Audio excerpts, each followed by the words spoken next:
we'll give each of you like 5 minutes each to introduce yourselves and your platform.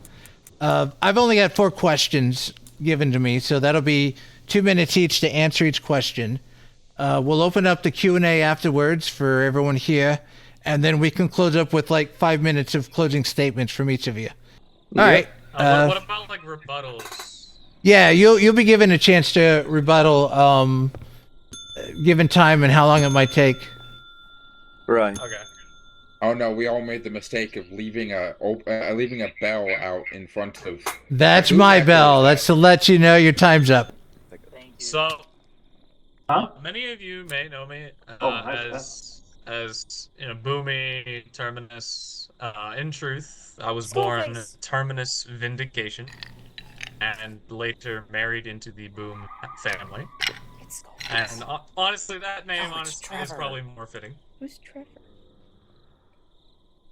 Trevor Delahara was the name I first took upon arriving here because certain individuals I wanted to hide my identity from. But Notably, Zenith. Wait, I don't have a skull on my face anymore. Give him a chance to talk. But where's Alright. the skull? I know. Skull face. Continue, please. Okay. You got 5 minutes. I'm running on a platform. In fact, I'm running it all because I've noticed substantial problems, at least focused towards me and another candidate here, Apollo, where people have been raiding our homes, destroying our items, in his case, killing him multiple times. Really annoying. We've also had at least 4 people permanently die, and almost nothing has been done about it.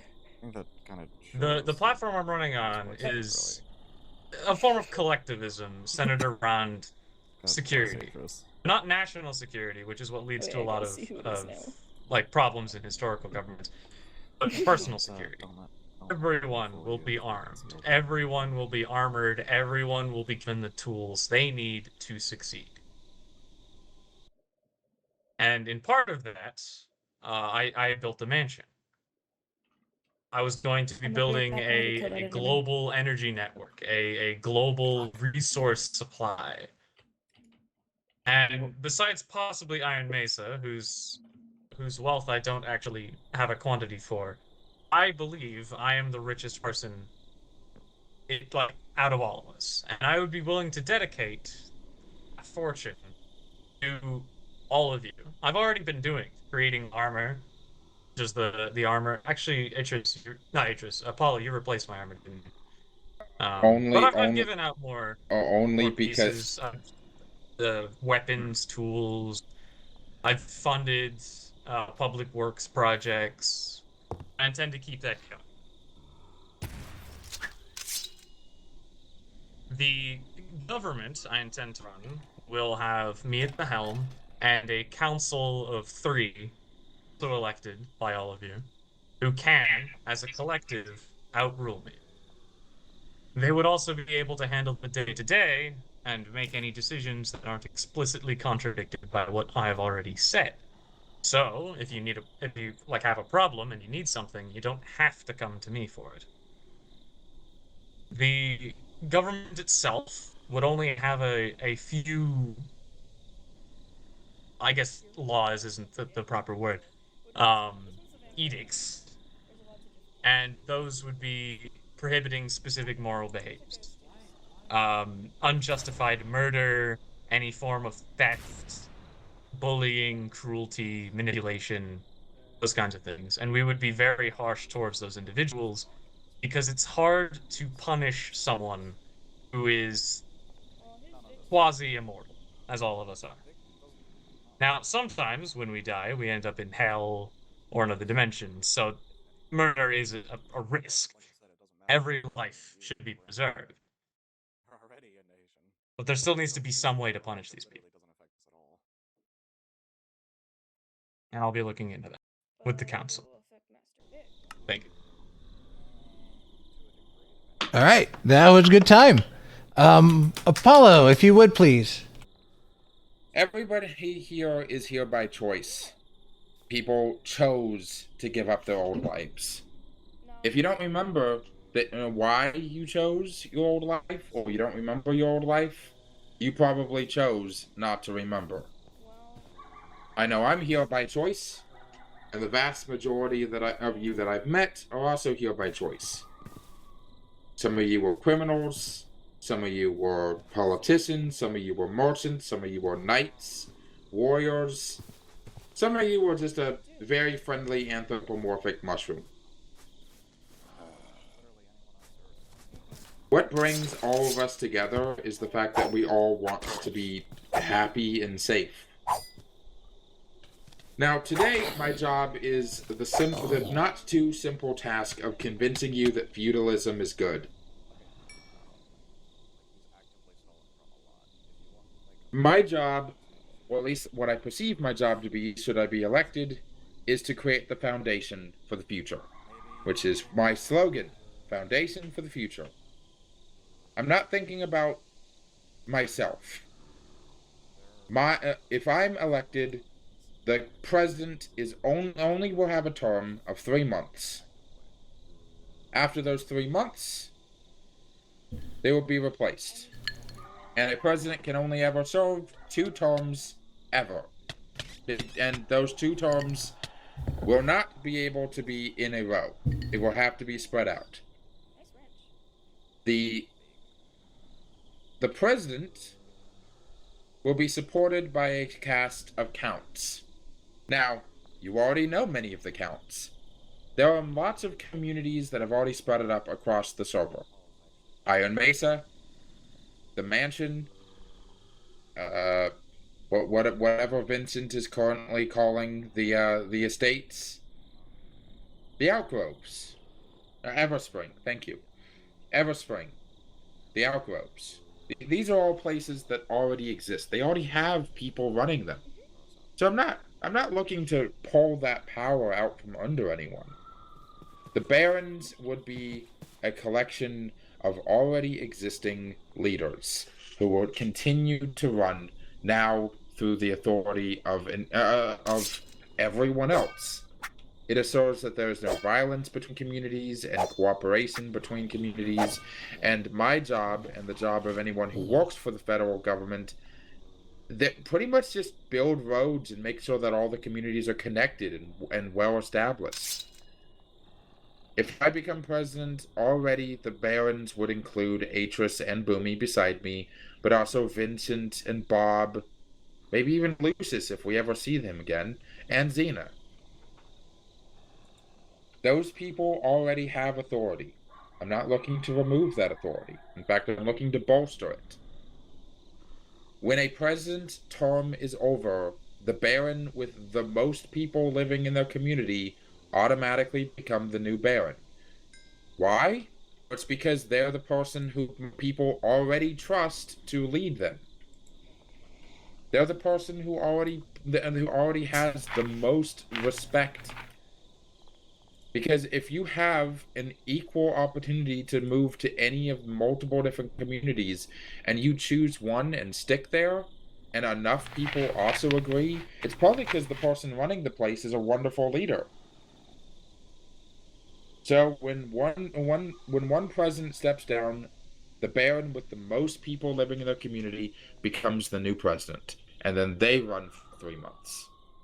And they establish somebody in their place. They replace the Baron of their community with a different Baron. Somebody that's trusted. Or they run an election. Entirely up to them. That's the thing. Every barony is going to be independent in their own right. With their own laws, their own rules, their own regulations, as long as nothing contradicts the general moral compass and laws of the entire server. Can't legalize murder, can't legalize theft, all the same stuff Boomy said earlier. But if you want to say, have higher taxes, or fuck it, say that you don't have any taxes at all, no taxes, as a way of getting more people to move there. That's all on you. Again, it's a building block. It's a government that is, damn it. That's all right. That was your 5 minutes. You're right. All right. 8 versus go. But I think that was a good gist of what you have in mind. All right, Atris, floor is yours. So I'm gonna be brutally honest. I'm not here power or control. I'm not here because I want to be loved. I'm here at this debate because I wanted to prevent a mistake. Because what you might see is, who are we voting for? In actuality, you are voting for what system do we use to govern? Which is why I propose that we don't jump at the gun and create a world government. Iron Mesa enjoys its development based on the utility to others while being secure from sabotage. Which is literally its only point. Did someone just throw a tomato at me? No, it was No, they it didn't. was Shona. It was Shona. They threw a tomato at both of us too. Iron I Mesa deleted my enjoys tomatoes. its development based on utility to others while being secure from sabotage. That's literally its only point. Other locations have their own leadership and ways of doing things. That is because people in reality have different ways of living. And those people group together and with other people who group together with other people who have similar tastes and ways of living, and we call those countries. And this is the core reason why whenever some dumbass tries to take over the world under one rule, the people fight back. And this is why I stand opposed to the two candidates next to me who are running on platforms based on universal control, or at least some form of it, because, at least for right now, people are still trying to figure out what to do. Creating a location that is something that people can opt into and can band together with, and have a say in how it is run. A city based on justice and strength, a place where people can flock to naturally and whose laws function in those walls, that city. On a personal note, I'm also not here by choice, as somebody once said. I continue existing because I wish to remember all of you and the events then. Because if I die here, if I choose to cease to exist, my memories won't be uploaded.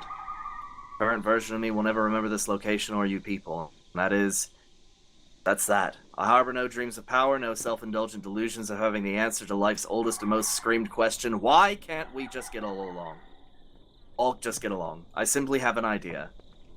Before we cement some kind of universal rule, let's come together to create an experiment, to see how our model of government works before enforcing it on other people.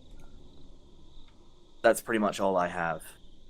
You can see sort of the structure on that wall over there. I barely remember it myself because I've been focused on other things. Unfortunately. I'm probably not the best candidate to lead. I'm just saying, let's figure something else out before we vote in one person. That's all I have to say. All right. That's their opening statements. I could use Terminus. This is the question, and I hope I'm doing this justice. Will your leadership be like the underground or like Apollo's community ideas, or will it be different? So I'll start by answering the underground because I feel like that's the easiest one to differentiate myself from. The underground in the Dead Realm was a massive underground complex constructed by Atris, which more or less served as a factory for him and a repository of resources and knowledge. It doesn't really function as a community. It didn't service us in most ways that mattered. We had to construct our own facilities, construct our own resources. Atris was able to take on commissioned projects, but that's not really like directly helping us out. That's not lending his facilities out to us. I've already been allowing people to use my machines, use my resources. Well, for the machines, since people usually just steal my resources without asking me. Okay. But That's neither here nor there. yeah, that's something else to talk about. So the society I intend to build would be more focused on actually helping and providing for people rather than being a sort of request-based service. I didn't actually get to experience most of Apollo's work in the Dead Realm on building communities. I was dead at the time, courtesy of a certain golden-handed man here. So I don't actually have that much room to judge, but it looked pretty divided. You know, we had people murdering each other. That wasn't great. Multiple people plotting genocide. I'm pretty sure we had a super-powered warmonger that helped you bring me back to life. Like that was a thing. Like it was a mess. We had people running experiments to create like void worm portal things that ate people. Like it was a bad time. And anything that dangerous will be regulated. I don't really know enough to properly answer that question. That's Okay, fine. I would like to rebut a few things that Okay. Yeah, we'll get to you. Apollo, do you have anything you'd like to say to this? Yeah. Okay. So in regards to the differences between my style, the government I am proposing, and the two previous attempts at a government in the Dead Realm, considering that the only people from the Dead Realm that I'm aware of here are Bob and the people next to me, so shrug. In regards to Atrus's underground, what is Xena here? Is Xena here? I don't know. Anyway, so differences between this and the underground is the underground just provided resources. Atrus was willing to build apartments in the underground for people, but no one ever really took them up on that offer.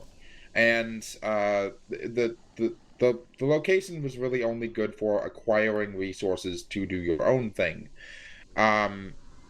Aside from keeping an eye on the various different tyrannies across the world, the federal government's only real job is to distribute those resources. So to acquire the resources needed to progress people, and then figure out where they are most needed and bring them to those places. Figure out who needs power, who needs obsidian. Does somebody need a generator for a specific type of material? Do people need more magical, like mana pools, things like that? Get those resources and then bring them where they're needed. That it's not just the acquisition of materials; it's the delivery of those materials. Oh, and as far as Westgate's concerned, that didn't even ever like become a real government.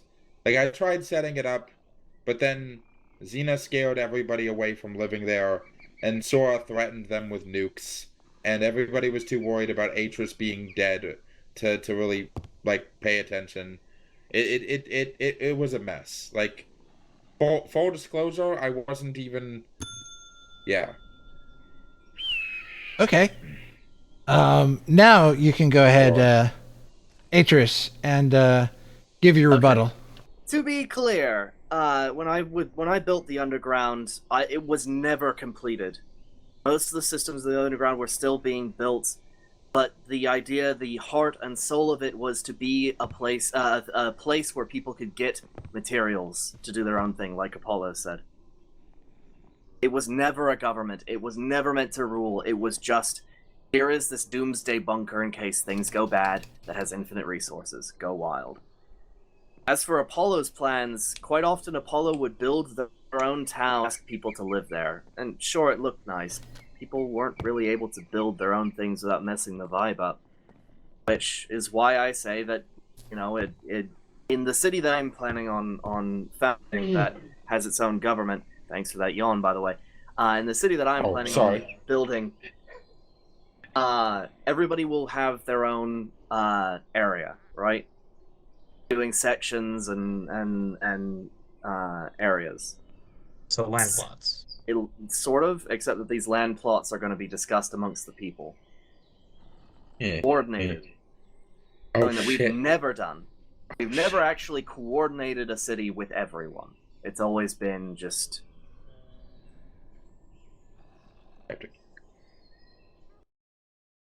Like that's going to be the main differences between these two is collaborative and less I'm in charge, here is what we will do. As people tend to just want to go do their own thing. That I feel is what we need to bring people together, is a sense of yes, you can have your own iron mesa out in the desert somewhere, but here, you follow the rules. You have your own. Oh well. Yeah, it was close So, to the like, I time have much anyway. more to say. All right. 2 of 4 questions. So, Terminus, you're up. What is your policy on newcomers, people who find their way into this land? Oh, that's easy. Well, as I mentioned, my goal is to arm and provide for everybody, and if someone comes, that will obviously apply to them as well.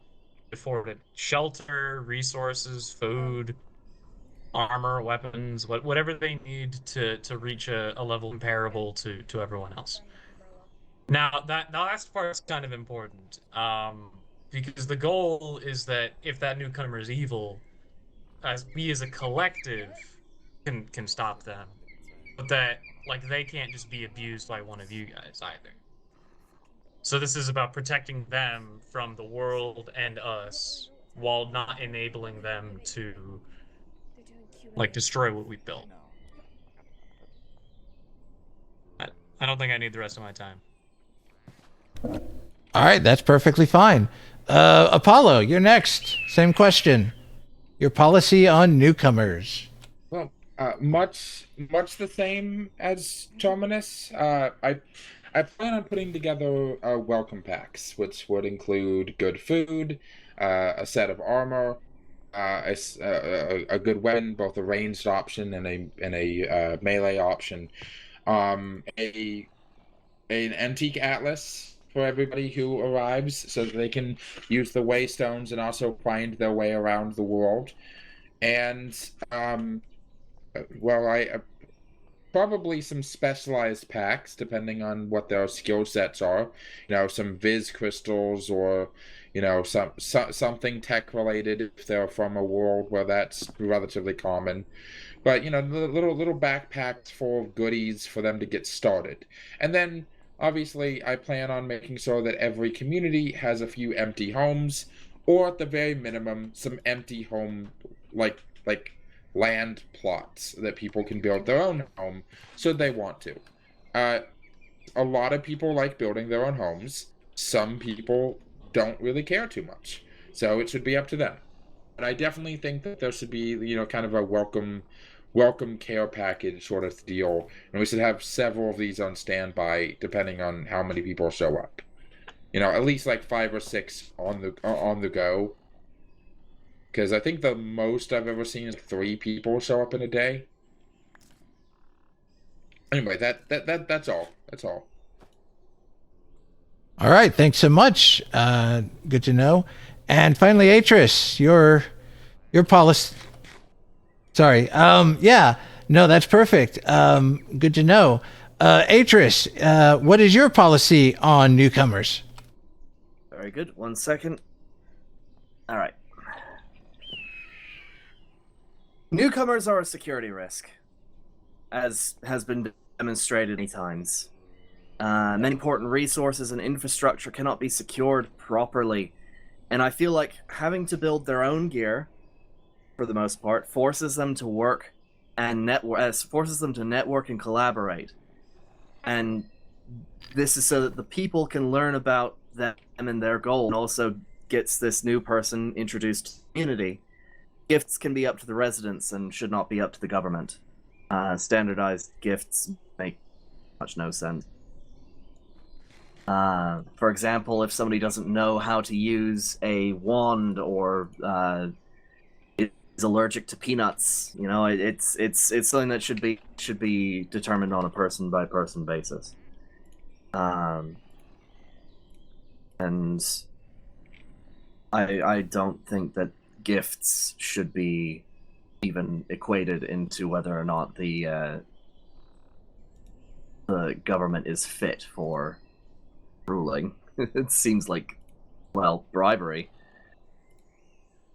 That's all I have to say on the matter.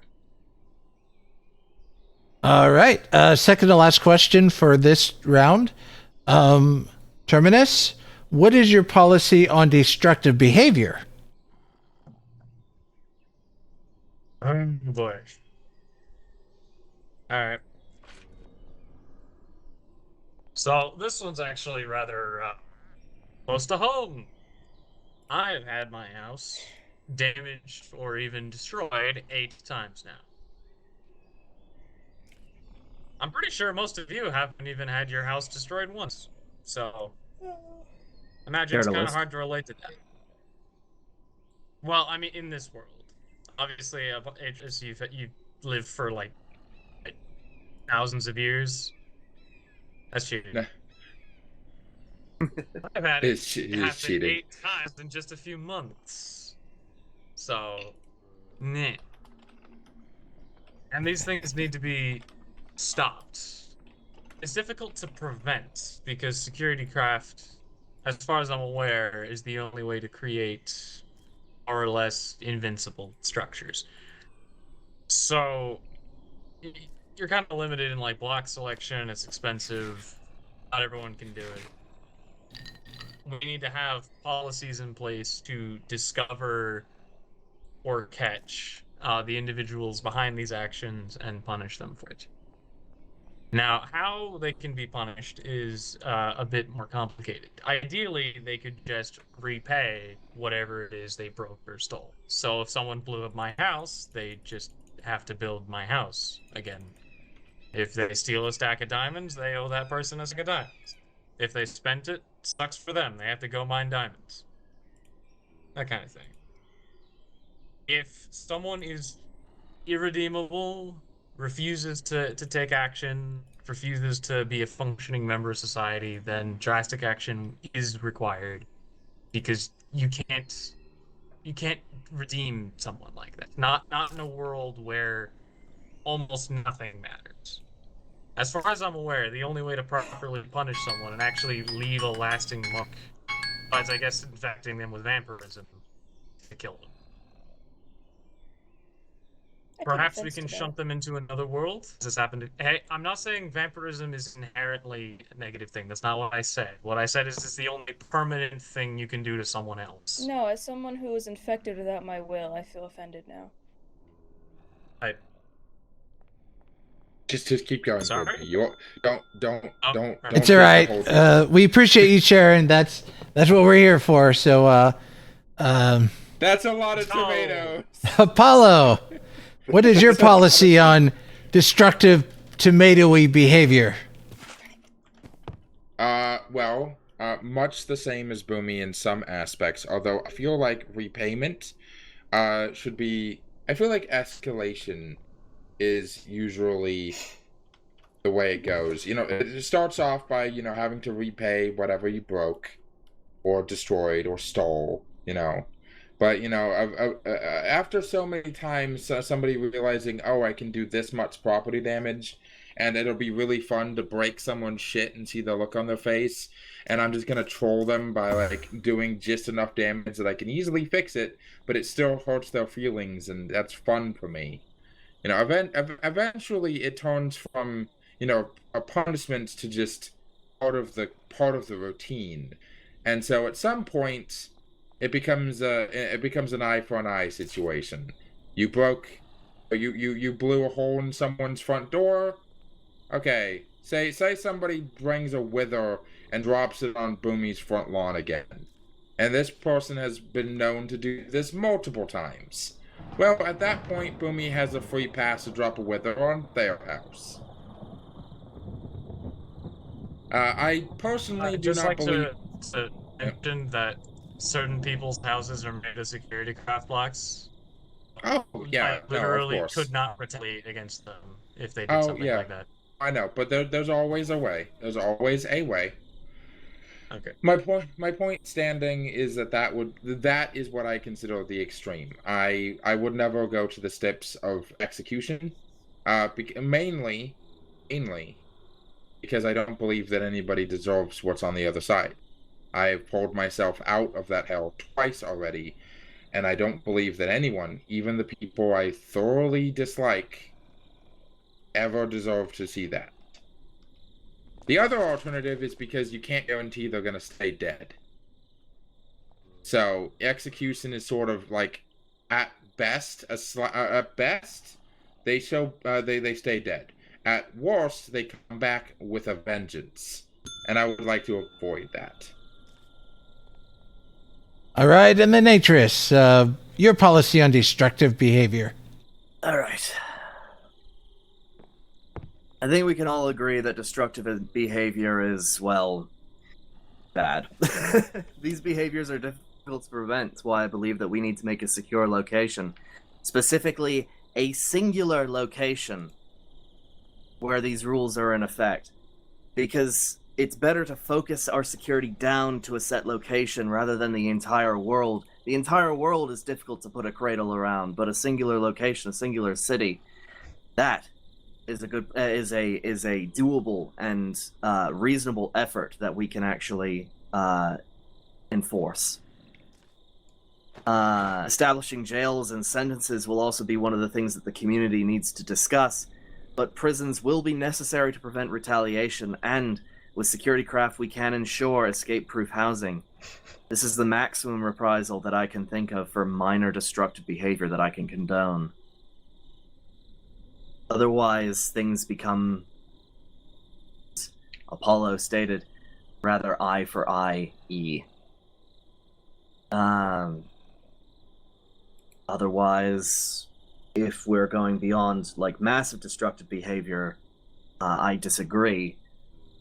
In this instance, that person will forever be perhaps banished from this location.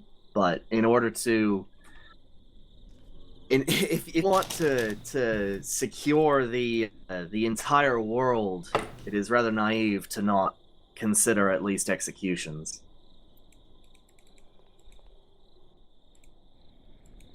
Otherwise, how else will you enforce something? All right, well, we're down to the last question on this list, and then we'll open it up for the audience. Last question, Terminus. What is your plan if we end up with a large-scale, like, invasion of monsters or disease outbreak or, God forbid, a catastrophe where this world tears itself apart and we're yeeted somewhere else? What is your plan for that?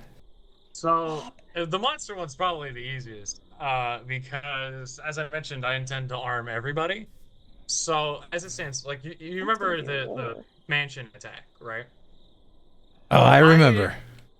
I killed like hundreds of monsters there, and I remember Atris complaining to me at one point that he killed himself, at least temporarily, like he got picked up, shooting me. So if everyone is as strong as I am, it would take a truly monumental force to really threaten us. They could probably destroy our house, like destroy our bases and like our walls, but we be safe. And honestly, I consider that more valuable. For diseases, it kind of depends on what the disease is. For instance, vampires are technically a disease, but I don't care. If you want a vaccine, we can give you a vaccine. You want a cure, we'll give you a cure. You want to be infected, talk to a vampire. I'm sure they're willing to. Right? If it's a plague, if it's killing people, then we're gonna have to, quarantine, try to find a cure, vaccine, whatever. Or the sudden parent reality transport plan. I've actually been through that a few times, so as specific as it is, I have a plan. Step one, set up collectivized housing and get everyone online for productivity as fast as possible. B, construct automated defenses so that we can sleep at night. And 3, try to just conquer whatever the new world allows you to actually do. For instance, this world is actually a lot weaker in terms of resources and magic and tech and magic than the last one. And despite that, look at Atris and Ash. Xena's here. Wait, huh? Where? I don't see Xena. Oh my god! Wait, it's. All right, okay. Apollo, you're next. Okay. Atris, sit down. I would like to. So, as far as the God damn it, fuck.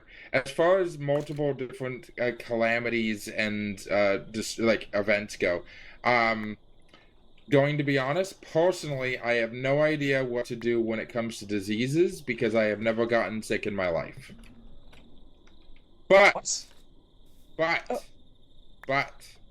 it comes to invasions, I think Boomy's got the right idea when it comes to arm everybody with the best shit. But you also need somebody who's good at like actually leading large groups. To which I would probably immediately look over to Atris and say, "Hey, tell people what to do." And if we all got transported to another world for some strange, weird, and oddly Deus Ex Machina reason, I would immediately set up a homeless community style like shelter for everybody where we get our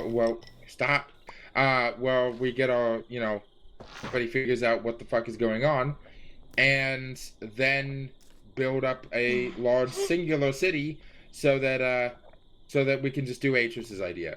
The reason I don't necessarily think Atris's idea is a good idea is because so many people are already so spread out, and I don't really think anybody's gonna want to move to one singular city. So, but if everybody's already like haven't spread out yet, then yeah, one singular city is probably the best bet. Which, if we got flung into another I always go over. It's all right. I'm just trying to make sure we don't take all night. But you guys are doing great. Okay, now Atris. Last question. All right. Okay. So, obviously the priorities of each of these situations listed would have to differ, requiring basis by basis planning, and having the hubris of creating a standard operating procedure for everything can backfire. For example, what if, in that situation where warping away causes your armor to degrade, or perhaps there's a monster that can bypass that armor, we would need some sort of we would need to be reactive instead of proactive instead of we would need to be reactive instead of proactive in that situation, because ironically proactive would possibly slow us down. However, a defensive city would probably be better for the massive hordes. While arming everyone is possible, not everybody wants fight, and therein lies the necessity for a town guard and a defensive college, as well as a secure location, like a city that has walls around it, where people congregate. It would need to be formed. As for diseases, that is something that cannot really be planned for effectively. Again, we don't know what we would face, as perhaps vampirism or the plague, but I'm sure that we could, again, act reactively and then from that point act proactively once we understand the situation. And again, for being transported to another location, we don't know what on the other end of that location. Remember the Dead Realm, Boomy? We had this mineral called, what was it, Draconite? Draconia? Draconia. That doesn't exist here. That's been burned away from practically every universe that I've ever, that I can tell. Let's hope it has. I hated that shit. Let's hope it has oxygen. Oh. Well, I think Bob would be fine if there was no oxygen. D-class fires. Oh my god. Anyways, this question is very difficult to answer because, again, that would have to be that's a question of creativity and creativity under fire. How fast can you react to these situations? You can plan for as much as you like, but there's always going to be something that bypasses your plan. As a representative currently, or the only representative currently of Eversprings here, I'd like to ask the question of, what do you think's going to happen with Eversprings once you have been elected? And I think I should clarify this now, since I have the chance. Eversprings is not going to be a part of the wider frontier. Eversprings is its own thing. We are independent. We are our own nation. Okay. Government. And that's a good question. We'll start with Terminus. Yeah, that seems like a good place to start because I don't intend to let them be a fully separate thing. They will receive our resources, our energy, our help, and they'll have to suck that up. But no, so when a outside settlement wishes to exist, there's going to be a few things that'll need to be narrowed down. The main point is whether or not they are going to be taking anything important. They're willing to just form a settlement off in the middle of nowhere. I don't mind. If they're going to commit an exodus and just like rip a bunch of stuff out of the ground and take it with them, I have some problems. Everspring already exists, so I'm going to afford them the benefits of citizenship, essentially. Just as I would Iron Mesa, and they're allowed to exist in their area.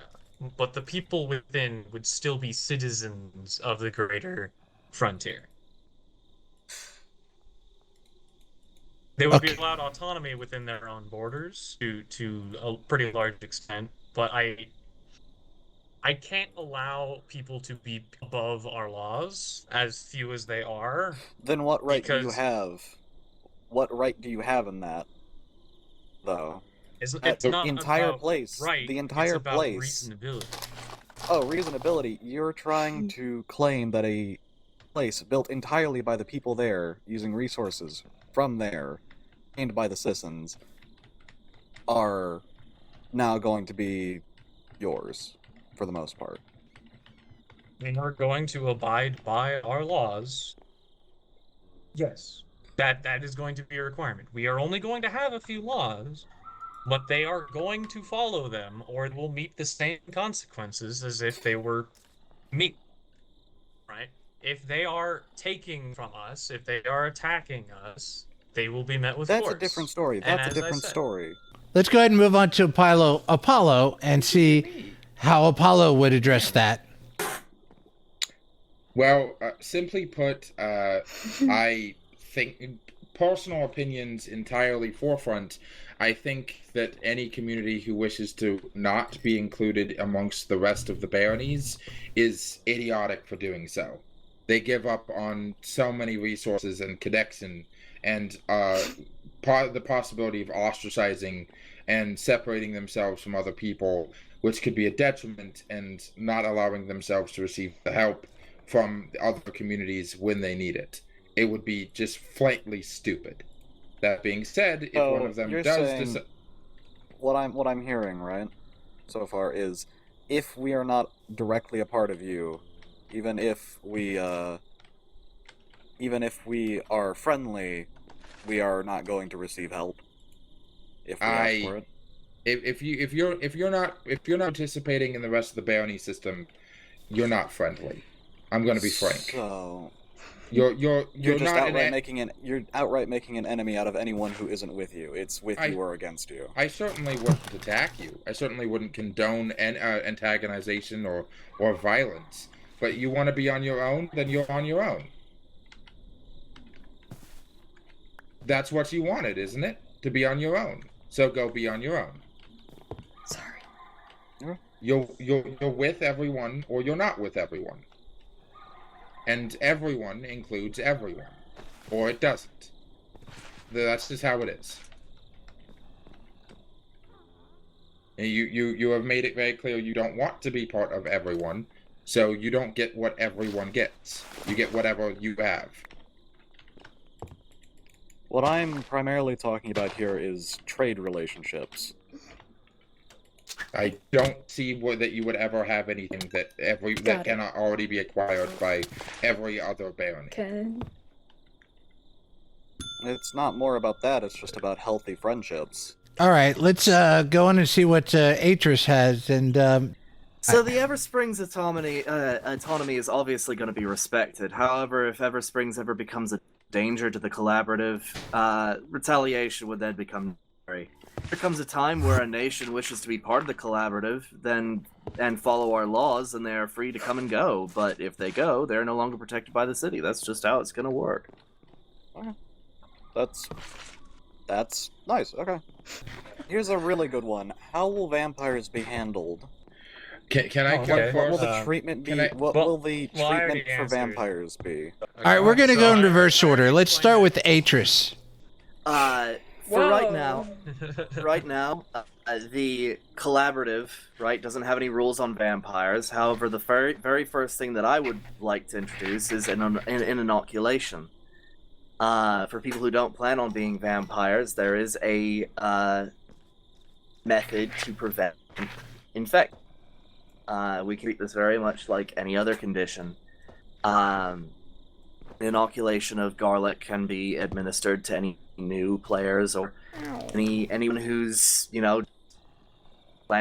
doesn't plan on being a vampire. And if you plan on being a vampire, it's easily reversed. So it's again, this is only something that would be enforced in the walls of the city. Other people can adopt this if they want to. I'm not picky, but in the collaborative, inoculations are probably going to be the first thing that I push. Okay, Paulo. It's up to the baronies. I know that Xena, being one of the leaders I plan on instructing, has already told me that if I win and they do become a baron, and the vampire village, which they've told me they will be renaming, they just haven't thought of a name yet, the rule will be that if you're not a vampire, you can't come in without permission. And that's fine. There's going to be communities for vampires. There's going to be communities for non-vampires. There's going to be communities where both are welcome. There's going to be communities where they have rules regarding where you can and can't go if you're a vampire. It's up to the person who runs the place. Bob isn't going to handle it the same way Vincent would. Vincent's not going to handle it the same way that Atris would. Atris isn't going to handle it the same way I would. Up to the individual baronies. Just like most laws are going to be up to the individual baronies. And that's all I've got to say about that. Alright. I already kind of explained it in answering the disease thing, so I'll just reiterate. Vaccines will be made available to anyone who wants it. A cure will be made available to anyone who wants it. I can't infect you, but if you want to be infected, there will be vampires who I presume would be willing. I believe there's an anti-vaccine, right? There is. There is a way to reverse vaccine. Yeah. Those would also be made available. They're a little bit the more price. expensive. So They're a it would basically little be your more choice. expensive. They're a little more expensive. I just want to say that, but they're not impossible. Right. Well, I mean, how easy it is to get them would probably have to be like how I get just apart there. Like if they're expensive to get, then we're not gonna let you just flip flop constantly. But the main point is that it'll be your choice to be a vampire or not, and you will be equal in our society. After all, we already have people of completely different species. Why should a disease make you any different? You have a literal mushroom over here. Do you think I care about the fact that you have fangs? Skull mask? What happened to your skull mask? Oh, so the skull mask was actual skull, and I donated it to Lucius when I no longer needed the disguise. No, now my nickname doesn't work. When is the voting? Like, when it's gonna happen? I'm back. Actual voting? I'd like to propose that the voting takes a few days from now.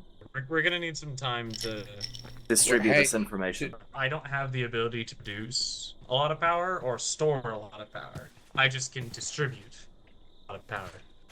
So win or loss, would you be willing to participate in that network? I see.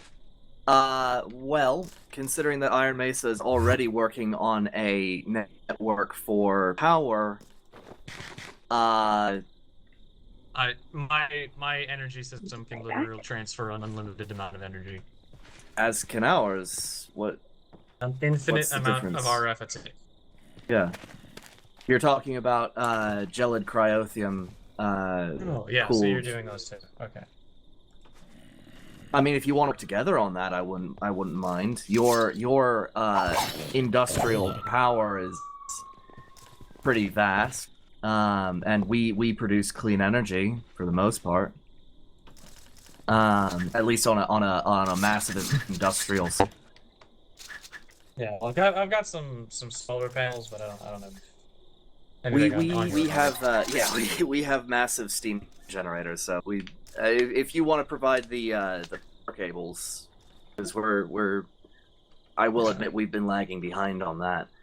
No, I've got a few hundred in reserve. I'll be making more. Okay. So win or lose, I have organized a group to handle any future conflicts between the Echo. Okay. Between vampires and non-vampires. That being the Drakari Hunters. Right now, there are 6 members. I am only obligated to announce myself, Orion, and Artemis as members. Our purpose is specifically the removal of dangerous vampires, you know, those feral motherfuckers you've been seeing around, and protecting, I want to put emphasis on that, the regular citizens of whatever town they happen to be part of that happen to have vampirism. That would include people like Xena, Lucis, Strawberry, whoever else. Our job is to protect regular vampires from people who would pick up arms and pitchforks and torches because they're afraid, and to deal with those who are infecting people against their will. And there are already 7 of us. Myself, Artemis, and Orion have all the equipment that we require, and the other 4 are equipping themselves as we speak. So that's just a general announcement, so people are aware that group exists. That doesn't really have anything to do with my campaign pitch. That's already a thing that exists.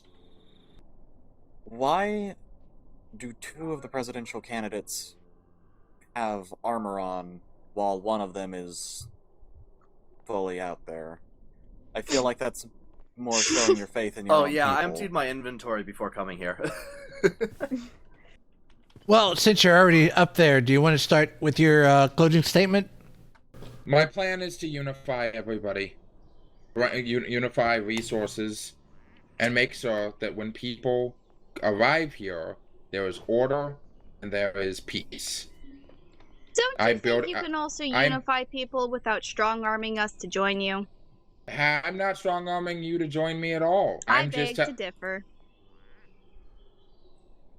I'm building a foundation for the future, for generations to come.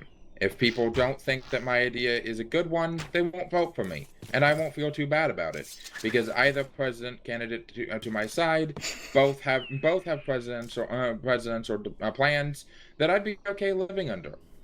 But I still think my idea works better, so I'm still standing up here. If I walk away with no votes, then I walk away with no votes. This is democracy. That's a big word. Next person. It's a very Atris, why don't you go ahead and start? The very first thing that will happen if I win is we're gonna have another vote. Because if you look at my proposal, there are 2 people in charge. So while I might be the first leader, which I don't think I should be, but while I might be the first leader, I need somebody to temper my my decision-making skills, and we also need to form a lot of colleges and start working on the space for we'll need to start working on defining the location where the collaborative will happen. So just know, if you vote for me, that means a lot of work. One thing I will say, vote for who you think will do the best job. If I'm elected, it is true. My tenure will not just expire after a set amount of time, because that's not how any position in any system should work. People who are the best at a given job should always be the ones who have that job. And if the time comes where I am no longer the best person to lead you, then you can replace me. But that is a situational thing you can do through the council, who is regularly elected. If all three of them decide that I need to be replaced, then I will be. In my world, we actually did have elected leaders. We had one leader who was so good, they got elected 12 years in a row. And they were going to be elected again. And their political enemies installed term limits specifically so that way that one guy could not hold office again. Having term limits, especially in the way that Apollo has, That's where you're only allowed hilarious. to run That's to hilarious. be in government twice, It's not wrong. is going to lead to political shenanigans, is going to lead people seeking to game the system and prevent the most competent people from holding office. Can I have? It's going. Well, I think what you're talking about is, wait. Ken wants to say. Are you talking? Okay, when we were talking about term limits, you can any times as you like in my system. It's just that you cannot run consecutively. I think you should be able to run consecutively. And I think Apollo's idea of not being able to hold office more than twice is also objectively wrong. I would like to say, vote for me so this guy doesn't become president. Oh wow. So this doesn't happen. Vote for me so this doesn't happen. And these are your candidates, folks. Like and subscribe. Like and subscribe.